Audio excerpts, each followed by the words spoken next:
So it's June 6, 1985 at the Troubadour. Slash and Steven joined the band 4 or 5 days before that. The feeling I was getting watching and taking pictures of this is wow. Wherever I pointed to, there was something to grab. I was going through film like toilet paper.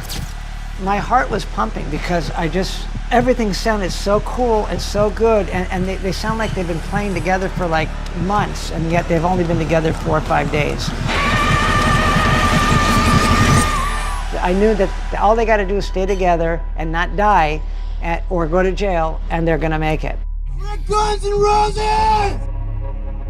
Marc became sort of, when Guns N' Roses formed, he was sort of like a sixth guy in there. He was always around. He had unlimited access to the band, especially in the early days when, you know, he was really the only guy who cared about the band. I think he believed in us. He knew the psychology of everybody in the band. He knew what things caused Axl to freak out, what things made Slash nervous. Marc Canter knew this band is going to be the biggest band in the world if you can just keep it together long enough. First time I ever heard Slash play was right here in this garage in 1981.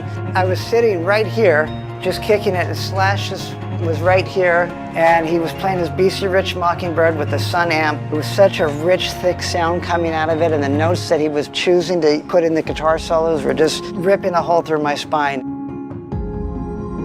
To me, it was like seeing Eric Clapton or Jimi Hendrix or some old blues guitar player. It didn't fit the 15-year-old kid. We were best friends since we were like 11 years old, 1976, and we rode bikes together and did all kinds of things, but when I saw what his true talent was for this guitar, I made it my job to make sure that he gets to the next level. Here we are in the garage of all the Reckless Road books and photos. Here's a cool photo from Slash with the first gig with the Appetite for Destruction lineup, June 6, 1985 at the Troubadour. Oh, here it is. A video camera with the original Guns N' Roses sticker from 1986. I haven't been in here in a while. Here's my Canon AE1. All the photos from Reckless Road were shot from this camera. And here it is, the old clunker right here. You drop in the VHS tape, hit record. I filmed 30 Guns N' Roses shows with this camera. 10 to 15 minutes before a show, I used to get butterflies in my stomach because I needed to find a good place in the crowd where I could see the stage, where no one's heads or hands were going to be in my way. Nervousness, they're going to debut a new song, and I'm excited for it, see how the crowd reacts. In 1985, 1986, they were writing songs, and they were all on the same page. September 28, 1985 at the Los Angeles street scene. March 21st, 1986 at Fender's Ballroom. February 28, 1986 at the Troubadour. It was like watching the Rolling Stones at the Coliseum. He's on the drum riser and he's just being Slash. Axl's just down on his knees, giving you 150%. Slash taking a moment, the most important show of his life. It was the night that got them signed, probably intoxicated and high.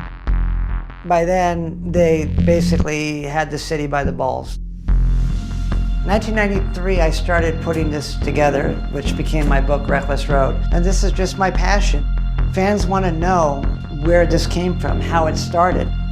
And so I felt that it was my duty to share this with the world and let them see what I was lucky enough to witness. I love them both. They're very special people to me. I wish they would love each other again, you know? Because we were all one big happy family. Slash was my best friend since I'm 11, but when I met Axl, we instantly became very, very close friends. At my wedding, well, the band was at my wedding, but we thought it would be cool if Axl could play November Rain while we walked down the aisle.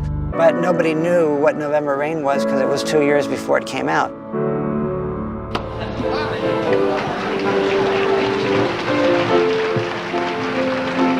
And then, of course, it comes out and there's a video that's about a wedding, so it's kind of weird that I had that pegged first. It's just a shame to watch two of my best friends that made beautiful music together not communicate at all for the wrong reasons. This is where it all started, right here. And this was the first place they jammed together.